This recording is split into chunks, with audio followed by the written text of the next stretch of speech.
Olá, pessoal, sejam bem-vindos ao canal Gaiata Psi e à nossa playlist investigativa O Estranho, nossa aventura em busca da verdade. Hoje estamos aqui com a Agnes de Oliveira Franco, que vai nos dar o seu depoimento na série Relatos Insólitos no Parque Estadual Turístico do Alto Ribeira, o PETAR. Ela que já foi moradora de Iporanga e tem uma série de histórias aí para nos contar. Eu vou ler em breve o currículo dela, mas antes queria agradecer a presença do Gustavo Groman como co-anfitrião desse encontro e que foi o meu parceiro de aventuras lá em Iporanga. Recentemente nós entrevistamos o Jura, o seu Jair Luzer, né? E quem está muito colaborando aqui com o tema do estranho no canal, ele tem um vídeo próprio também, dando o depoimento dele envolvendo OVNIs.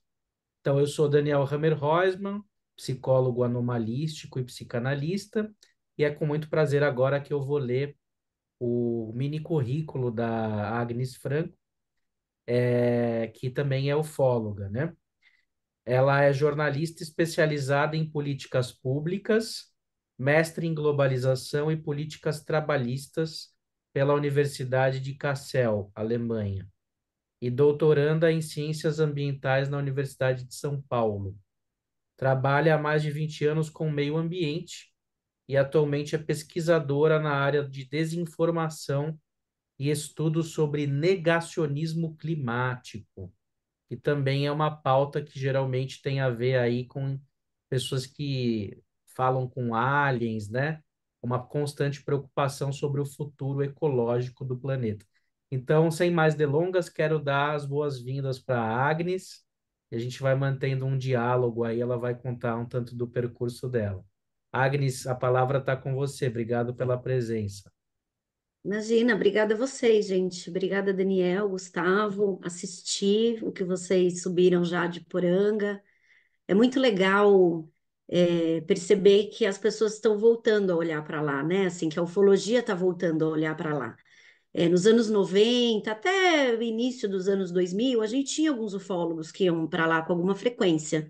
E depois isso morreu, assim, ninguém mais foi.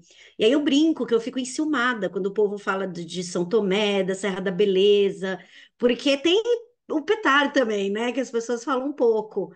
Então, eu estou contente de ver esse movimento acontecendo aí, de as pessoas voltarem a se interessar por esse lugar que é riquíssimo, né? E aí a gente está falando de, para já entrar, né, no tópico nosso aqui, a gente está falando de uma região, assim, muita gente pensa que a floresta amazônica é a maior de biodiversidade do planeta, e não é. Ao menos não por metro quadrado, né? Então, por metro quadrado, o lugar do planeta Terra que mais tem espécie é a Mata Atlântica.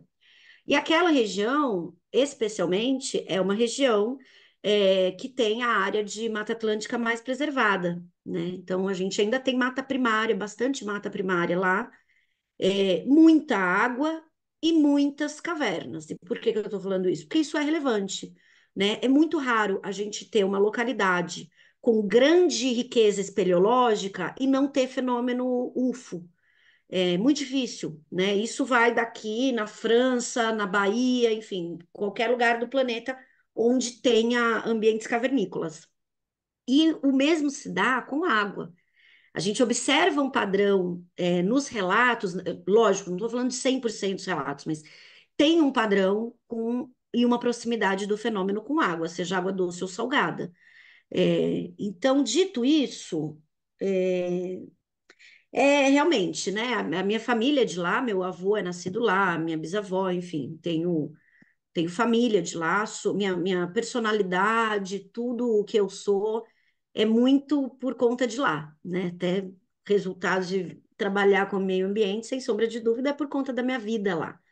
E é claro que por estar muito lá, eu vi muitas coisas, né? Vi e senti, porque tem coisa que o olho não vê, né? Mas que acontece também.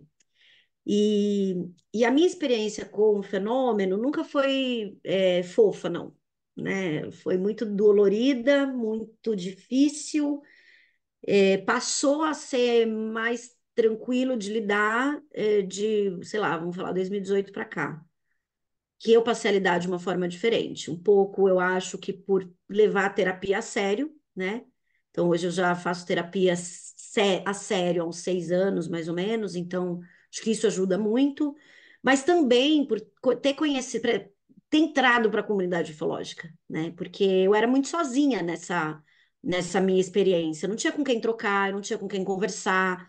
E aí eu entrei para um dia, eu estava na casa de uma amiga e a gente viu, era um churrasco, tinha umas 20 pessoas no churrasco. E todo mundo viu, né, um fenômeno ali.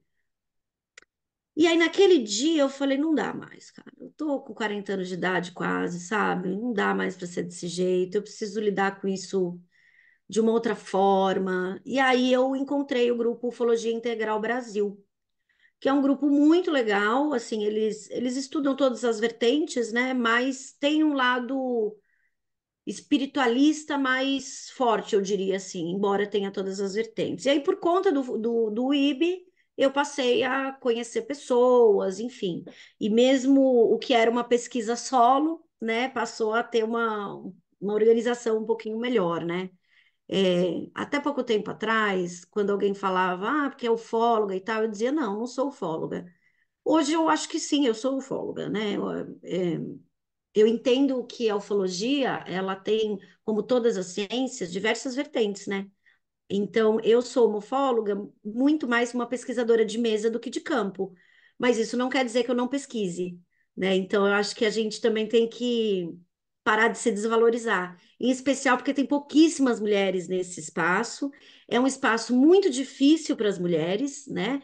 Assim como a academia, é também muito difícil, então acho que a gente tem que dizer, né? Mas tudo isso porque eu tenho experiências desde muito cedo, né? Assim, eu lembro que eu tinha pânico noturno e lembro de uma vez meu pai muito bravo porque eu acordava todo mundo toda noite, né? E eu tinha medo do monstro e, né, não tinha monstro, aquela história. E eu não conseguia falar, eu era muito pequena, então eu não falava como era o monstro. E aí um dia, o Fantástico estava fazendo uma matéria e eu vi a cara de um sectoide, sabe? Do clássico, cabeçudo, olhão e tal, Grey. E eu entrei em pânico a hora que eu vi. E era aquele monstro que eu tinha medo, né? Mais adiante, fui descobrir durante uma regressão que possivelmente eu e minha irmã recebemos visitas de dormitório algumas vezes. A minha irmã, assim como eu, a gente não gosta de janela até hoje. Assim, tipo, olhar para a janela, hoje já tá ok para mim. Para minha irmã, não necessariamente, assim, porque a gente sempre acha que vai ver alguma coisa na janela. E aí, quando eu fiz essa regressão, eu entendi o porquê. Porque a luz vinha da janela, entendeu? Primeiro vinha uma luz muito forte que vinha pela janela, tipo assim, pela fresta da janela, né? Não que a janela ficasse transparente, vinha pela fresta da janela. E aí os seres apareciam no quarto. Pelo menos é isso, foi isso que minha mente me contou. Se é verdade ou não, é uma outra conversa que aí eu deixo para vocês que são especialistas em psicologia e neurologia para dizer, mas foi isso que veio durante a regressão, né? Então, é, aparentemente, esse é um fenômeno que na minha vida me acompanha desde muito cedo. Também na regressão com o Mário Rangel, ele identificou que isso vem desde a gestação. A minha mãe teve um avistamento, minha mãe, meu pai e os meus padrinhos. Olha que coincidência. Os quatro viram em São Caetano, chegou a sair no jornal e tal na época. Embora eu tenha tentado conseguir esse arquivo, não consegui, mas quem sabe uma hora eu consiga. É, e aí eles tiveram um avistamento. Então, segundo consta, segundo o Mário Rangel disse naquela ocasião, vem desde aquela época, né? E quando eu comecei a perceber que isso era uma coisa mesmo, foi justamente por conta de Poranga. Primeiro que assim, gente, eu tinha aos 13 anos, mais ou menos, 12, 13, sim, eu tive uma fase que terrível, assim, de pânico noturno, ia chegando 5 horas da tarde, eu ia começando a ter crises, assim, de ansiedade, porque ia chegar à noite, sabe? Eu tinha medo de dormir. E aí começou a acontecer uma coisa que, assim, quando eu começava a ter crises, estourava a lâmpada, quadro caía, começou a rolar episódio de sinestesia. E a minha mãe ficou muito assustada, é óbvio, né? E aí foi aquela história de chamar a gente para fazer uma macumba boa, para dar uma resolvida, e realmente, assim, uma parte aliviou, né? Isso. Pelo menos a sinestesia parou de acontecer. E realmente eu comecei a ficar mais calminha. Mas aí, principalmente porque eu comecei a ir muito para Iporanga, né, na adolescência, eu percebia que, assim, eu tinha uma sensação. E quando eu tinha essa sensação, era só olhar para o céu, quem tivesse comigo. A gente ia ver alguma coisa. Isso não acontecia só em Iporanga, isso acontecia também em Santo André, em São Paulo, já aconteceu em vários lugares. Mas lá era mais forte essa sensação, sabe? Então eu não gostava de ficar sozinha quando eu estava lá. Era uma coisa meio esquisita, assim. Então, muitas vezes aconteceu em Iporanga de eu estar com essa sensação e ver alguma coisa, né? Eu acho que teve alguns episódios que foram mais marcantes, como quando estávamos eu vou falar os nomes, porque não vou falar sobrenome, então acho que tudo bem. Eu, Vaca e Blanche, eles eram voluntários do PETAR, assim como eu era a mascote, assim, acho que eu tinha uns 17 anos mais ou menos, era mais novinha. E aí nós paramos no mirante ali do Núcleo Santana. Hoje o mirante é em cima de uma montanha ali, né? Mas naquele mesmo lugar, embaixo, tem um murinho. E o mirante era ali, que a gente vê todo o Vale do Betari dali de cima. E aí eu tive essa coisa, e assim, eu lembro, eu fechava o olho, eu só via ET, assim, na minha mente, sabe? E eu queria ir embora, a gente estava hospedado na casa de pesquisa ali, que é um pouquinho para baixo, assim, e aí eles não queriam ir embora. Isso era começo de noite, assim, umas 7, 8 horas da noite. Imagina que eu ia embora a pé, na floresta, sozinha, com aquela sensação, mas nunca. Aí entrei pro carro e fiquei esperando eles no carro, e rapidinho eles voltaram, vieram pro carro. Aí fomos embora. Depois eu fui saber que quando eu entrei no carro subiu uma sonda assim, meio que próximo a eles, né? E até perguntei para Blanche outro dia se ela se lembrava desse episódio, ela disse que lembrava. Ela também trabalha com meio ambiente, é jornalista também, assim como eu. E então esse foi um episódio importante porque validou aquilo que, sabe, que acontecia com mais gente. Que normalmente só tinha uma pessoa junto comigo, e aquele dia não, aquele dia tinha três, na verdade, porque o Rodrigo também estava, mas o Rodrigo estava no carro comigo, ele entrou comigo no carro. É, acho que essa foi uma importante. E teve uma outra experiência importante que eu tive lá, essa não envolve avistamento, mas foi uma coisa muito insólita, muito surreal que aconteceu ali. Que foi o seguinte: eu era voluntária do parque e na época, não tinha o plano de manejo. Então as coisas eram mais soltas, sabe? Não era obrigatório entrar com um monitor, você não tinha monitores formados como a gente tem hoje. Inclusive, eu até participei da formação do primeiro grupo de monitores do PETAR. É, era diferente. Então, a gente que era voluntário, a gente fazia de tudo. A gente limpava a trilha, a gente resgatava pessoas de acidentes, a gente guiava, a gente fazia de um tudo ali. E a trilha que eu fazia o monitoramento era a trilha que vai para a Cachoeira das Andorinhas, Cachoeira do Beija-Flor, que passa pela Caverna Água Suja, uma trilha maiorzinha que tem ali no núcleo, né, das mais turísticas, assim. E eu fazia, então, aquela trilha 2, 3 vezes por dia, assim, e voltava. Jovem, né, gente? Ai, que saudade. E aí teve um momento ali, em janeiro, fevereiro, que o Matsuda, que era um amigo, foi para lá passar férias e tal, e eu fui levar ele na cachoeira, na caverna Água Suja. Quem conhece a caverna Água Suja vai entender o que eu estou falando. É uma caverna, gente, que assim, não é uma caverna cheia de caminhos, que você vai entrando nos salões como é Santana, por exemplo. É uma caverna que o caminho turístico da caverna, né? Não estou falando de ir para areias ou enfim, É só seguir o rio. Não tem outra coisa para você fazer. Segue o rio que você vai chegar na cachoeirinha que tem ali dentro, né?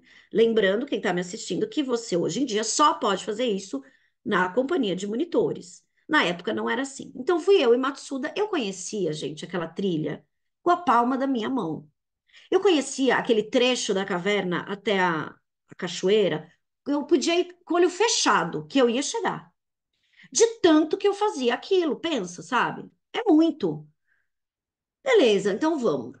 Saímos cedinho, fomos para lá. Não era final de semana, então não tinha muito movimento no parque. E aí tinha um caderninho lá que ficava com o JJ lá embaixo, no antigo quiosque que ficavam os guias, né? E colocamos nosso nome lá e tal, normal. Vamos embora, seguir a trilha. Gente, aquela sensação não saía de mim da hora que eu pus o pé na trilha em diante. É uma trilha de 4, acho que 4,2 quilômetros. Não, acho que até a caverna é um pouco menos, 3 por aí. Por aí, é. E eu com aquela angústia, gente, eu não tava legal, eu tava louca para virar as costas e voltar. Mas fiquei com vergonha, né? Imagina, eu vou falar pro amigo que tô com medo de ET, né? Não ia fazer isso. Seguimos. De repente, a gente começou a ouvir um barulho, como se fosse turbina de avião. Só que era mais surdo do que a de turbina de avião. Gente, ali não é rota de avião, tá?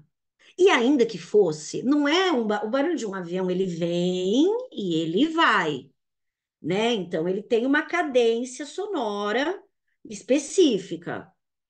Não foi, não era isso que acontecia. Vinha, pá, e abruptamente parava, abruptamente. E de novo, foram 4, 5 vezes esse barulho. E a gente ficou assim, caralho, o que que é? Desculpa, o que é isso?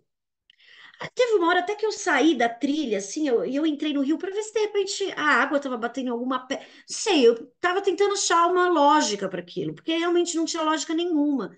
O céu super aberto, sabe? Céu de brigadeiro mesmo, assim, cavoque total. E a gente não sabia o que que era, e continuamos na trilha. Em dado momento, pouco depois disso, a gente cruzou com um grupo voltando da caverna. Então, todos eles de macacão, bonitinho. Naquela época, era meio que moda entre os espeleólogos ter todo mundo, os grupos de espeleologia terem o mesmo macacão, era meio que um uniforme, assim, né? Então, os grupos tinham as suas marcas. E aí passou esse grupo, todos eles vestindo o mesmo macacão, maravilha. E aí eu parei, né, para dar passagem para eles, porque é um trecho estreitinho da trilha. Eles passaram. Eu falei para o Matsuda, eu falei, eu vou, a hora que a gente voltar, eu quero saber quem são esses caras. Por quê? Porque eles estavam com o último da fila, estava com uma corda. E não podia usar corda ali. O que que ele estava fazendo com corda? Onde que ele foi se enfiar? Sabe? Eu queria saber quem era aquela gente. Beleza, continuamos. De repente, chegamos na caverna. Gente, eu não sabia para onde ir. Eu estava na caverna, era só seguir o rio. Eu não sabia onde eu estava, eu não reconhecia nada daquele lugar, eu não sabia onde eu estava, eu não sabia para onde eu tinha que ir. Foi surreal. E o Matsuda, não sei se ele percebeu, eu não sei. Eu sei que ele virou e falou assim: viu, tava aqui pensando, você não acha que é melhor a gente voltar? Foi. Você não teve uma conversa prévia disso. Teve assim: ah, chegamos. Aí eu fui entrando e eu não sabia o que eu estava fazendo. Eu não sabia. E ele falou: você não acha melhor a gente voltar? Eu falei: claro, com certeza. Meu, sem falar nada, a gente saiu correndo, os dois. Nós viemos correndo esses 3 quilômetros de trilha, correndo. Eu nunca fiz essa trilha tão rápido na minha vida, mas assim, rapidinho a gente já estava fora da trilha, já estava de volta lá no núcleo. Quando chegou no núcleo, o Jota não entendeu nada, né? Porque eu tinha acabado de entrar, o que que eu estava fazendo voltando? Falou, por que que você voltou? Aí eu, para não, também não, né, não admitir a fragilidade, eu falei, não, Jota, eu voltei porque eu fiquei preocupada, porque eu cruzei com esse grupo de gente aí. Quem que eram esses caras? Que caras? O grupo que deve ter saído agora, pouquinho antes de mim. Que grupo? Tinha um grupo. Não tinha, gente. Não tinha registro, nunca existiu alguém, além de eu e o Matsuda, que tivéssemos visto essas pessoas, assim. E aí, conversando com um pesquisador ufólogo de Brasília, o Sérgio, ele falou para mim o seguinte: ele conversando comigo e para eu tentar buscar as coisas na memória. Eu estou falando de uma coisa que aconteceu Sérgio, em. Sérgio, Sérgio de quê? Você lembra? eu posso verificar aqui para você e já já eu te falo. É, vou olhar aqui e já te falo. E aí, ele conversando comigo, e eu fui vendo na memória, e aí eu lembrei de uma coisa muito curiosa, que eu não tinha me atentado não tenho o sobrenome dele, mas depois eu pergunto e te falo. É, eles estavam com macacão branco e limpo. Não tem como. Tem como você entrar numa floresta e sair com macacão branco sem barro, gente. Não tem cabimento um troço desse. Então hoje eu acho que eu não vi aquelas pessoas, entendeu? Aquilo foi projetado na minha mente. A gente acha que viu pessoa. E detalhe, eles não falaram. Quando a gente cruza um grupo, pelo menos um bom dia você dá, né? Oi, bom dia, oi, tudo bem. Eu falei o bom dia, o cara da frente só assentiu com a cabeça, não saiu voz dali. Então, eu não sei. O Sérgio, ele acha que, inclusive, a corda nem era uma corda, era alguma outra coisa que eles estavam carregando. Eu realmente, assim, eu sei que pode parecer maluquice para algumas pessoas, mas eu realmente acho que tinha alguma coisa estranha acontecendo ali. E outra coisa que depois também com o Sérgio eu percebi. O número de vezes que eu ouvi o som era o número de pessoas que estavam naquele grupo, entendeu? Então vamos ser criativo. Vamos imaginar que talvez estivesse acontecendo ali algum portal sendo aberto e essas pessoas vindo, ou enfim, porque muita gente, o seu Nadier, que vocês ouviram muito falar dele lá em Poranga, o seu Nadier falava que tinha uma galera morando ali. Tipo, uma galera mesmo, entendeu? Não é três, quatro, é uma turma. O que para mim também faz muito sentido. Então pode ser, Mas você acha que isso seria um holograma, uma projeção na tua mente para te confundir, você dar meia volta? Ou eram seres? Não, eu acho que eram seres mesmo, Acho mas que... aquela não era a forma deles, entendeu? Eu vi eles como humanos, Ah, tá. entende? E Eu acho que você eles não acha, eram, eu acho que eles Alice, não tinham aquela forma. é isso que eu ia perguntar, você acha que é, a projeção foi feita por você ou eles conseguiram como seres Acho que que se eles, né? transformam, né? Porque Acho que também tem eles essa têm. questão de uma projeção que muitas vezes pode ser feita na nossa mente, né? E até eu ia te perguntar, porque você falou, quando você sente, né? Você falou de um contato quando sua mãe estava grávida de você, né? E não sei, de repente você acha que de alguma forma você tem algum tipo de ligação com outros seres? Eu acho que eu já tive. Não acho que eu tenha mais. Eu acho não, eu tenho certeza que eu já tive.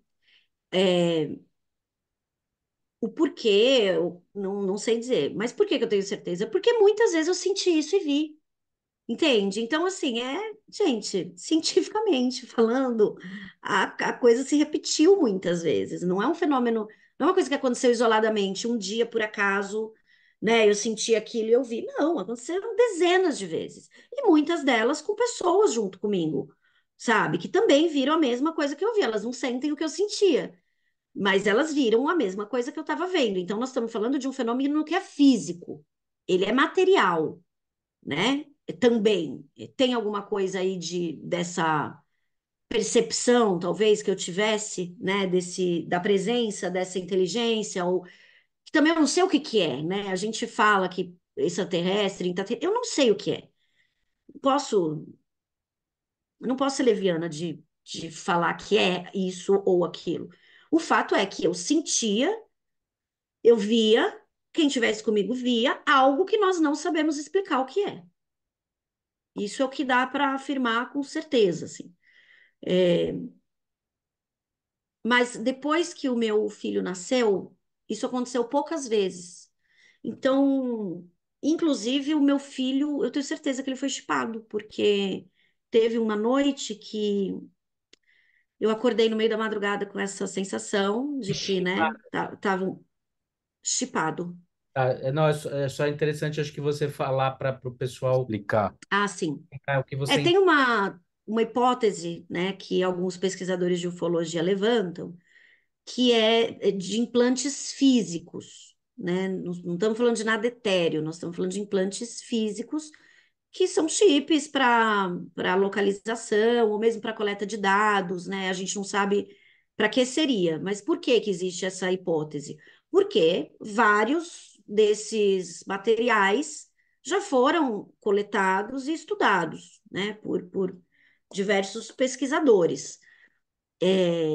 Então, né, pessoas que alegavam ter sido abduzidas e que alegavam ter um implante no lugar tal, fosse no braço, fosse na cabeça, e essas pessoas, ao serem submetidas a exames, era identificado que realmente havia alguma coisa, e muitas delas tiveram o objeto extraído do corpo, né? E aí, eu não vou entrar aqui em detalhes sobre isso, mas é nítido porque tem vários tipos e é nítido que não é nada fabricado pelo ser humano, até por conta da composição de alguns chips. Por que que eu acho que chiparam meu filho? Porque teve uma noite que eu tive essa sensação, acordei, ele era bebezinho ainda, bebê de tudo. Gustavo, você é pai, né? Você é pai também, Daniel? Também. Então vocês vão entender perfeitamente, vocês que estão assistindo, o que eu vou dizer. Acordei com aquela sensação, fui no quarto ver se meu filho estava bem, estava tudo bem, tal, voltei a dormir. Toda manhã eu acordava, antes de dar mamar para ele, eu dava banho nele, porque a criança, né, fica com a fralda a noite inteira, tal, eu gostava de dar um banhinho nele logo de manhãzinha. Então, a gente que é pai, que é mãe, e principalmente quem cuida do filho, né, porque alguns pais não são eles que fazem o cuidado do bebê. A gente conhece cada centímetro do corpo da criança. Cada centímetro, se tiver um pelo fora de lugar, a gente vê. Neste dia, quando eu fui pegar o neném para dar banho, aqui, ó, neste lugar aqui, ó, tinha uma marca de catéter cicatrizadíssimo. Tipo, sabe aquela bolinha que fica assim, ó? Ai, gente, eu parecia uma maluca. Certeza que se alguém tivesse visto aquilo, teria me internado, com certeza. Eu comecei a gritar dentro do apartamento, igual uma louca, tipo, pô, cara, vem em mim, né? No meu filho, não, sabe? Deixa meu filho em paz. E aí, com o passar dos anos, a minha experiência com o fenômeno foi perdendo intensidade, assim, foi deixando de acontecer com tanta frequência, e hoje é super raro de acontecer, né? Vou falar que eu vejo alguma coisa a cada, sei lá, 2 anos, e olha lá. E ainda tem um gap enorme em algum momento aí. O meu filho não apresenta nada de não tem, ele nunca viu nada de diferente, pelo menos ele fala que não, mas ele tem sonhos assim que é inacreditável, assim, ele, E ele a marca que havia. saiu, ficou bastante tempo, mas aí depois foi crescendo, saiu, ele não tem mais essa marquinha, não. Era bem pequenininha. Assim, não tô maluca, sabe? Eu lembro que o pai dele, quando chegou do trabalho, eu mostrei, falei, olha aqui, eu não tô maluca. Alguém veio aqui e mexeu no meu filho, entendeu? Então, assim, é isso, eu não tô maluca. Se foi ET, se foi ser ultradimensional, se foi a minha mente que produziu aquilo, é outra discussão, mas que algo aconteceu e interferiu no corpo físico do meu filho, aconteceu. E aí eu tenho o direito de levantar as minhas hipóteses, né? E a minha é que ele pode ter sido chipado ali, ou tiraram, ou fizeram alguma extração, alguma coleta de material genético, né? Porque, como a gente estava conversando aqui nos bastidores antes, assim, que também é uma característica do fenômeno ufológico, de as pessoas seguir linhagem genética. Então, o bisavô tinha experiência, o avô tinha experiência, o filho, o neto, e assim a coisa vai indo. E é o caso da nossa família. O meu avô contava que indo de Capão Bonito para Iporã, na verdade ele viu vários, né, gente? É indígena, né? Nascido aí em beira de rio, crescido em beira de rio, lógico que vê muita coisa diferente. Mas tem uma em especial que é muito marcante, porque ele contava que certa vez ele voltando de Capão Bonito para Iporanga, o carro, e meu avô era mecânico, ele tinha uma oficina mecânica. E aí o carro parou. Carro, caminhonete, sei lá que veículo que ele tinha. Parou e ele desceu para ver o que estava acontecendo. Nem que ele desceu, diz que ele viu do lado assim uma sombra passando. Ele falava que era do tamanho de um estádio de futebol. Um disco voador, ele falava. Não tinha luz, nada, era uma sombra, assim. Ele viu perfeitamente o disco gigantesco, enorme, passando. E depois que passou, o carro voltou a funcionar. Vamos lembrar que ele conta essa história desde que eu me conheço por gente. Ele não lia a revista UFO, porque naquela época, né, 40 anos atrás, se você sabia de alguma coisa da ufologia no Brasil, você sabia porque você lia a revista UFO. Não tinha outra, talvez a Planeta, que tinha uma coisa ou outra, né? Mas meu avô não era o cara que lia a revista UFO, entendeu? Para fazer essa analogia entre o veículo apagar e, entendeu? Então, e Sim, que aí na minha família, é uma situação clássica, muito específica da ufologia para alguém que vive num lugar ermo, sem acesso, né, sem propriamente uma cultura ufológica, criar uma narrativa tão exato. pontual, né, que bate com tantas outras circunstâncias similares. Em breve, inclusive, a gente vai ter o relato da dona Hilda, né, aqui no canal também, que foi entrevistada e que ela justamente pensou: nossa, imagina se as luzes aparecerem agora na estrada. Na sequência, o carro parou, as luzes apareceram. Logo após ela intuir, ou ela pensar sobre as luzes. Então, corrobora essa história do seu avô também, pessoas com idades muito diferentes, né? Enfim, e que vivem na mesma região. Pois é. E é isso. Então, assim, se eu for conversar com a minha família, todo mundo vai ter pelo menos uma historinha bacana para contar, sabe assim? Até minha avó mesmo, né, que foi esposa do meu avô é falecido, a avó é viva, ela também viu. E então, em Iporanga, como eu disse para vocês, né? Se você for na época certa, tu não vai passar, ficar lá um final de semana, você não vai passar em branco. Alguma coisa diferente você vai ver, né? Se você estiver olhando, prestando atenção nisso E também, qual porque que é a época certa, hein? a melhor época é agora, né? No inverno. Até por conta de, como lá a gente está falando de uma região de floresta, é uma região muito úmida. Então, na época do inverno, facilita o avistamento porque você tem menos chuva durante esse período, né? Então, melhor época para ir para lá é junho, julho e agosto. Maio também é legal, mas começa agora, começa a ficar até melhor. E, Agnes, você falou, se você vai olhar, né? Se você vai ver alguma coisa, se você também estiver olhando, estiver procurando, né? Você acha que essa procura, né? Esse olhar com foco e com pensamento nisso, facilita as coisas, pensando que a nossa percepção fica mais aguçada quando a gente está procurando e não quando a gente está simplesmente vivendo a nossa vida, andando de carro por ali ou olhando para o céu só para passar o tempo? Ou você acha também que tem algum tipo de sensibilidade do lado de lá para entender se Eu tô aqui, desculpa, gente. esse pessoal que está procurando, né? Para atender esse pessoal, né? Olha, eu acho que essa tua pergunta, ela além de ser muito importante, ela leva a gente para uma outra discussão e que é um tabu dentro da ufologia, mas eu, como cientista, não posso me furtar a esse debate. Eu acho que assim, para a gente ver qualquer coisa, a gente tem que estar atento, primeiramente, né? Então, pô, nunca vi nada, mas tu olha para o céu, bicho, você não vai olhar para o céu, não vai ver mesmo, não tem como, né? Agora, tem um outro problema que eu vejo muito na ufologia. Eu sou tida como cética, né? O pessoal não é muito meu fã, não, porque me mandam foto, eu falo, não sei, não dá para, isso aqui é um ponto de luz, não tem como. Ou a pessoa fala, ah, mas eu vi não sei o que, é balão, isso aqui é balão, isso aqui é drone, isso aqui não...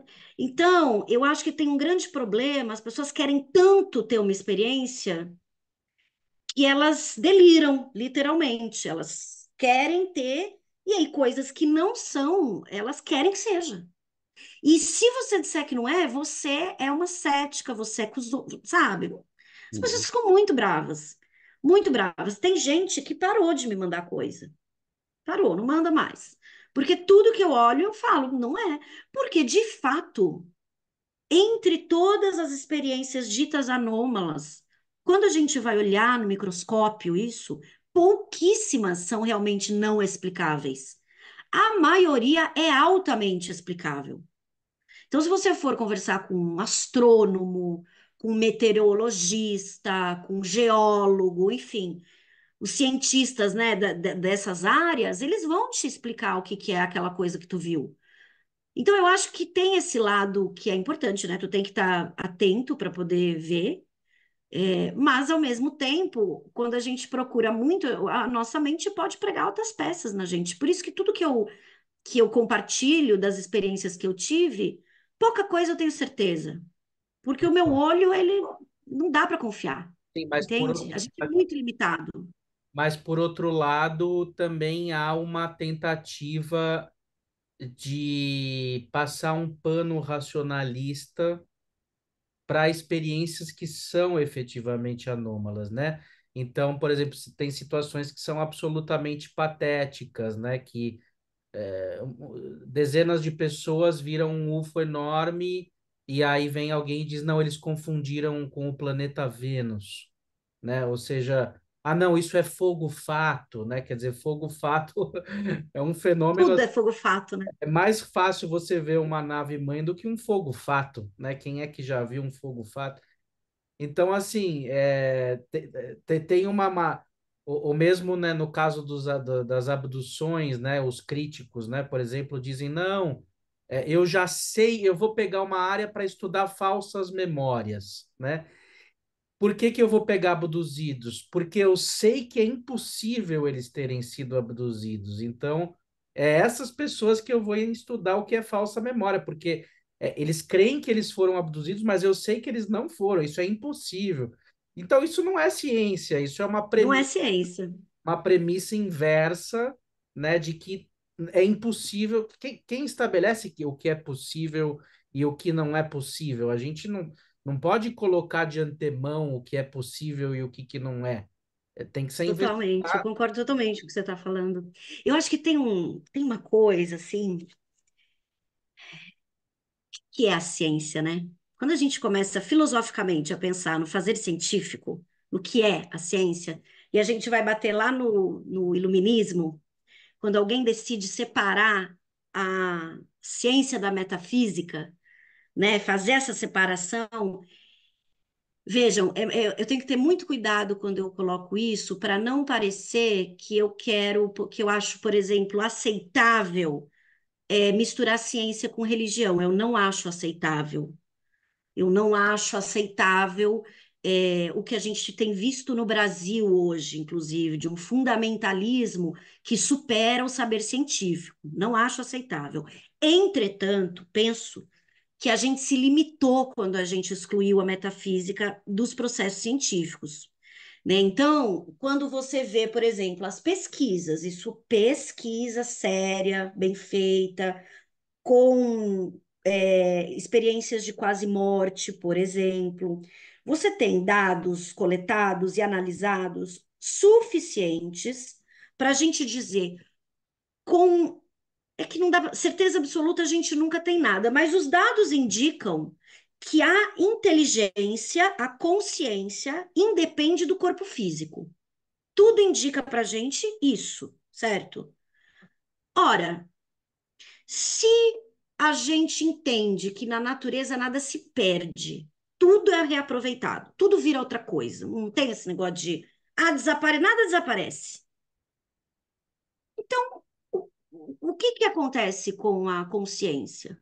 Alguém achou uma consciência? Alguém tirou uma foto de uma consciência? Não.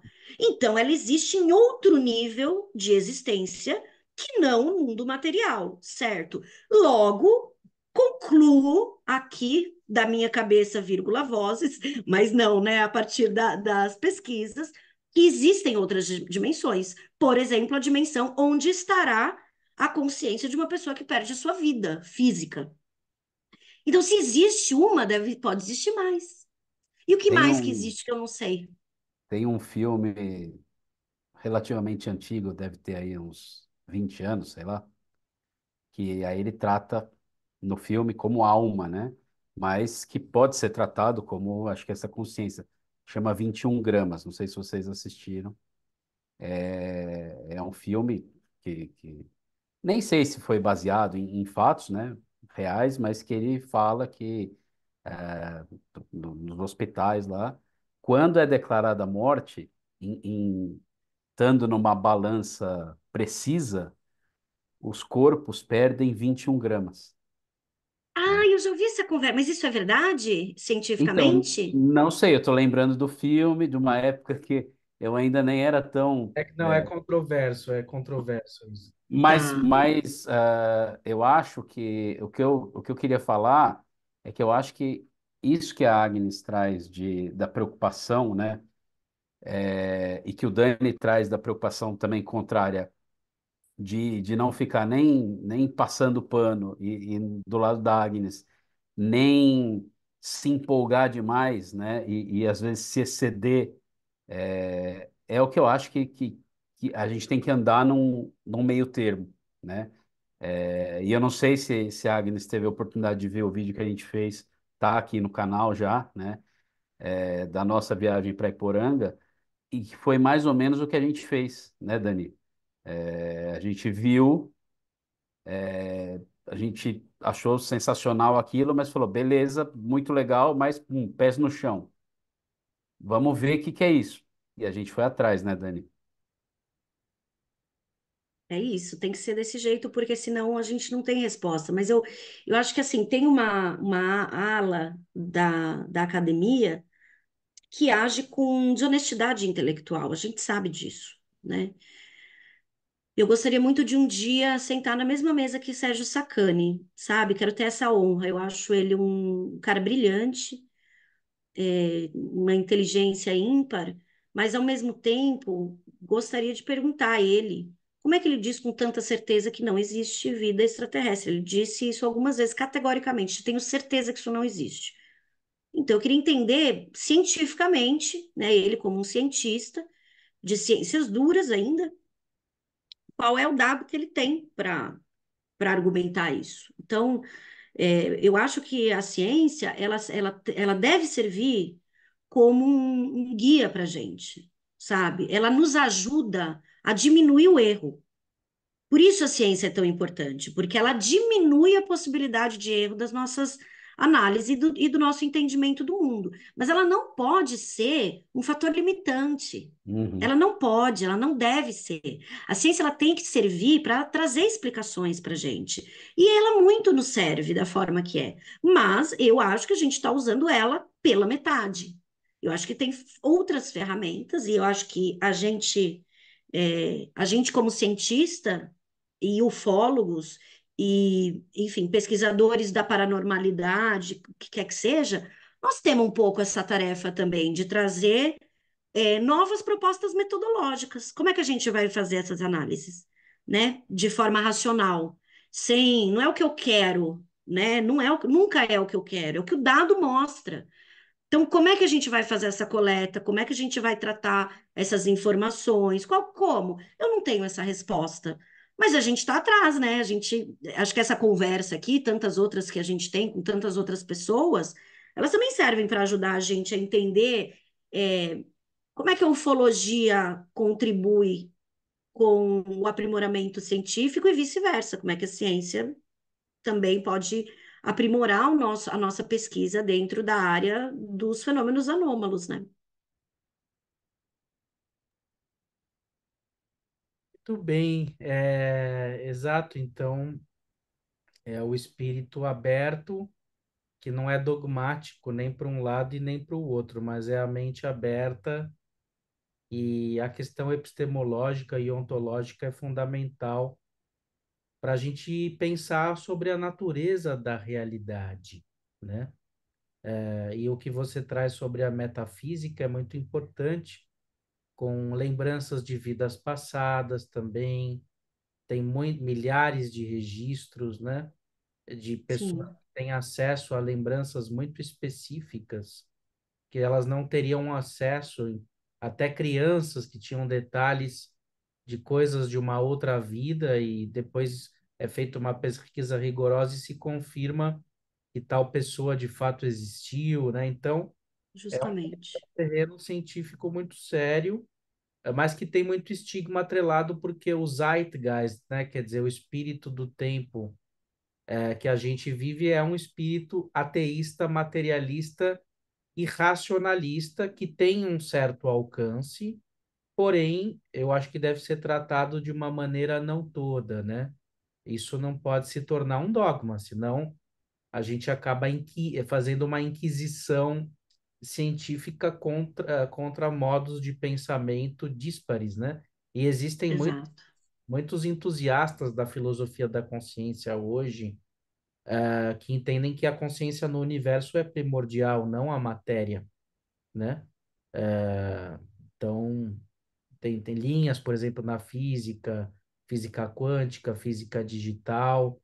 Nós já tivemos a presença aqui do Carlos Mendes, do canal Afinal que Somos Nós, né, de experiências de quase morte, que é um físico, né? Tivemos aqui o maravilhoso, inclusive.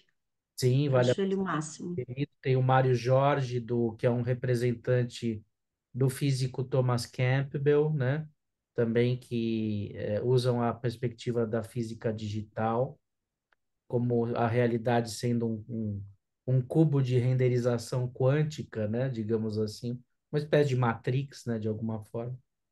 Então, o céu é o limite, né? Usando essa questão da ufologia. Estamos aqui Sabe o que para... eu queria comentar? Desculpa. Não, não, pode falar. Não, eu queria comentar uma coisa com vocês. Você estava falando, eu lembrei disso, assim. A gente está vivendo um momento planetário muito ímpar, né? Essa nossa geração, quem está vivo hoje, vive um momento ímpar, porque acho que quem está na faixa, né, até uns 40 anos de idade, mais novos não. Mas a gente que tem 40, 50, 60, 70, 80, nós somos a última geração de pessoas que viram um mundo completamente analógico virar um mundo digital, né? Praticamente todo digital. E isso eu acredito que tem se intensificado ainda mais, em especial por conta da inteligência artificial, que vem tomando um espaço importante. Por outro lado, é também um momento de grandes tensões do tecido social, né? De grandes é, disputas no campo ideológico, mas em todos os campos, né? Também. Então, a disputa de ideias e que se torna uma disputa, às vezes, até desleal por conta de quem tem as ferramentas e quem não tem. Então, se antes a gente, ao fazer uma análise de sociedade, a gente olhava, em especial, para o modo de produção, aquilo que se produzia, né? Quem produzia, como e tal. Hoje não é tão mais, a forma não é mais tão essa, né? É, mas então, assim, se a gente vive esse momento tão delicado em que a ciência já alertava que a gente chegaria num ponto de não retorno climático, nós chegamos, parabéns, bem-vindos à nova era climática, a gente pode dizer isso com muita tranquilidade, que estamos, não, deixou de ser uma emergência climática e a gente está numa nova era climática, né? Se a gente deixar de emitir carbono hoje, só daqui 10 anos a gente vai ver alguma alteração. Então, os próximos 10 anos serão bem difíceis, inevitavelmente, de toda forma. Então, a gente tá, tô falando tudo isso por quê? Porque a gente está num momento de muitas inquietações, de muitos questionamentos, e que o próprio modelo civilizatório vem sendo muito questionado. É isso que a gente quer? Né? É essa a humanidade que a gente quer ser? O que a gente quer ser, afinal de contas? E justamente nesse momento, os estados, muitos estados E vamos entender que Estado não é governo. Governos são transitórios, os Estados não. O Brasil é um Estado, Estados Unidos é outro. Estados Unidos está discutindo a questão dos fenômenos anômalos publicamente já tem alguns anos, nós estamos acompanhando essa discussão. O Brasil, por outro lado, recentemente, há poucas semanas atrás, publicou as 19 novas ocupações no seu catálogo de ocupações, entre elas a profissão de ufólogo. Eu acho que é o primeiro país a reconhecer o ufólogo como profissão. Então, a gente está num momento muito propício para novos saberes, mas, ao mesmo tempo, a gente tem que tomar muito cuidado, porque é um momento geopoliticamente muito delicado do planeta Terra e que o fenômeno anômalo pode ser usado como desculpa para mais investimentos em guerras. Então, eu chamo atenção para isso, porque eu acho que, por um lado, nós, ufólogos, a gente fica tão entusiasmado quando a gente vê países levando o assunto a sério, reconhecendo a existência, que a gente esquece de olhar o que isso significa geopoliticamente. E nós, como nós temos eu sinto que a gente tem um pouco obrigação de salvaguardar esse conhecimento para que ele não seja profanado, sabe assim? Então, me preocupa que algumas nações, alguns estados possam, eventualmente, usar o reconhecimento do fenômeno para ter mais investimento em armamentos, né, e em guerras. Então, eu estou falando isso que é só para a gente ficar atento, né, para a gente observar com muita atenção os movimentos da sociedade, como é que esse tecido vai, né, como é que isso está acontecendo, assim, nesse momento do planeta, sabe?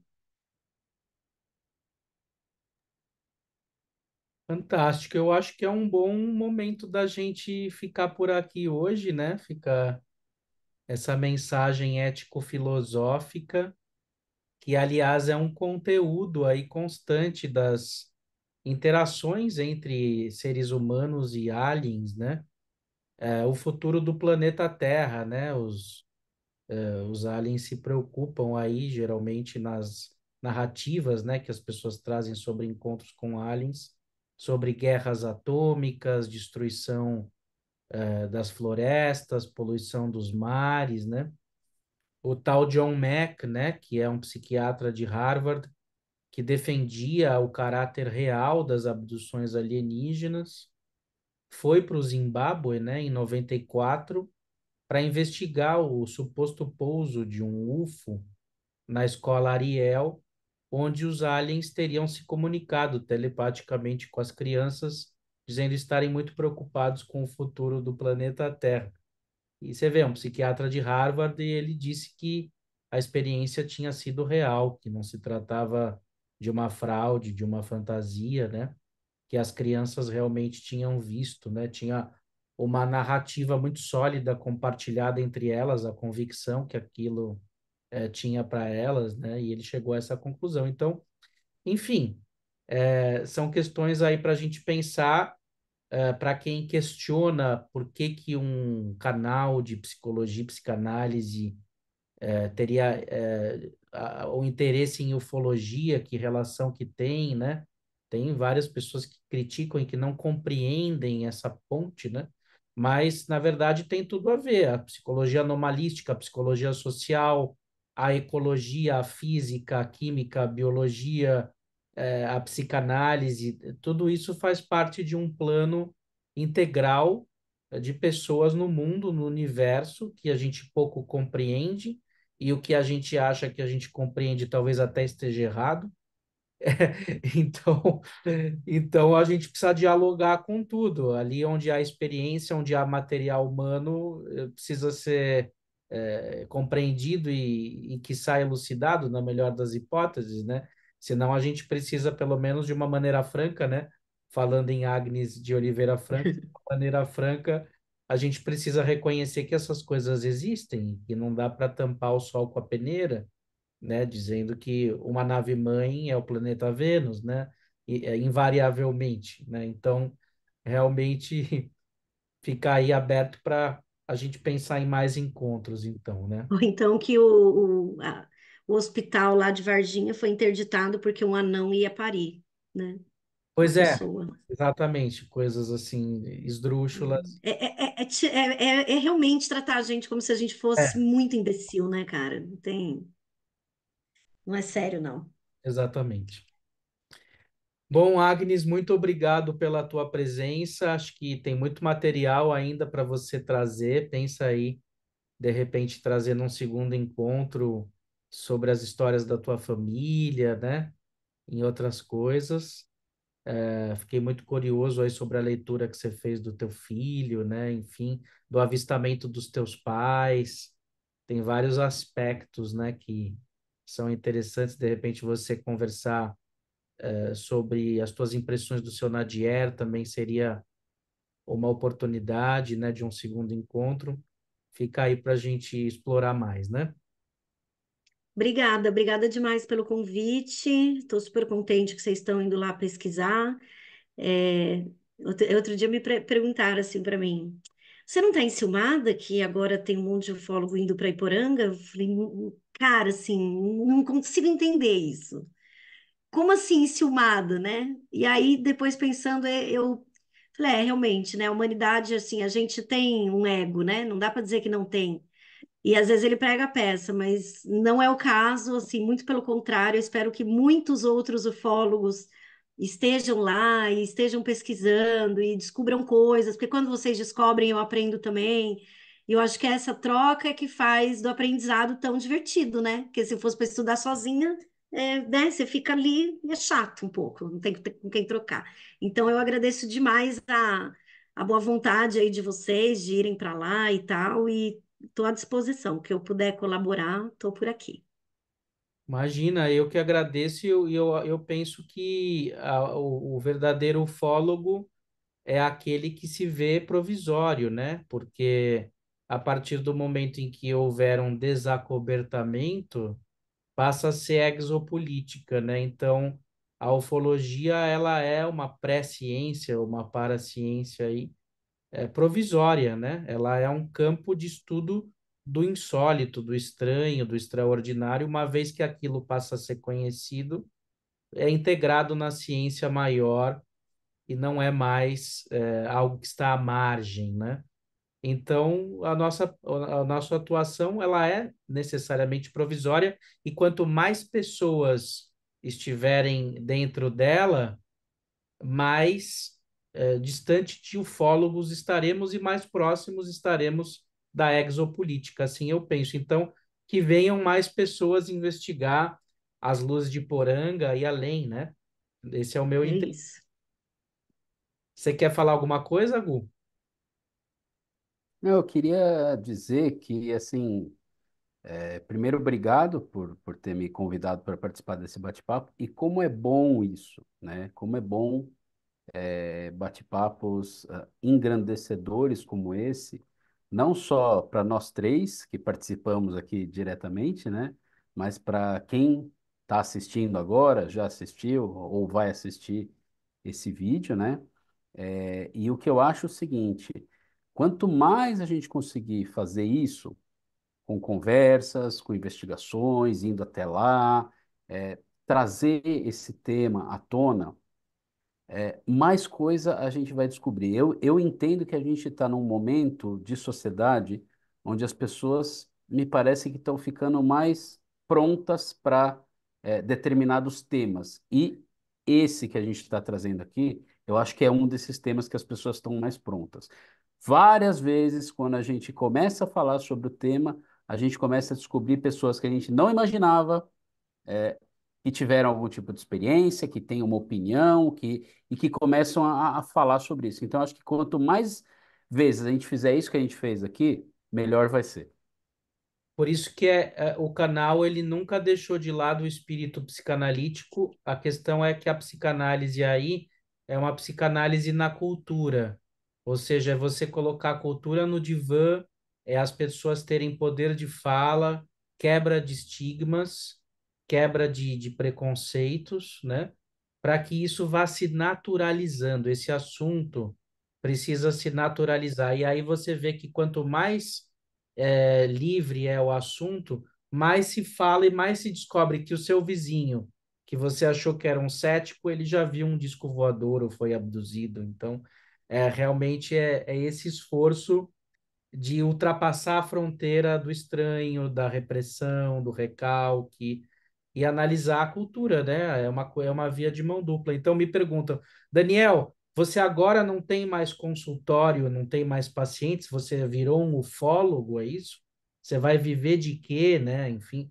Não, essa é a minha vida. A minha vida como ufólogo está integrada com o meu consultório e assim por diante, né? Então, como eu dizia na TNT, né? Acontece nos filmes, acontece na vida, acontece na TNT, acontece na psicanálise, em todo lugar. A gente não precisa dicotomizar. Ah, uma hora eu sou ufólogo, ninguém pode descobrir, e outra hora eu sou psicanalista. Não, as duas coisas trabalham o estranhamento, a superação do desconhecido. Ambas estão dentro do espírito da ciência, da transformação emocional de pessoas, de grupos, de sociedades e assim por diante. Então, essa era a mensagem que eu queria trazer para vocês hoje. Grande abraço e até a próxima, pessoal. Tchau, tchau.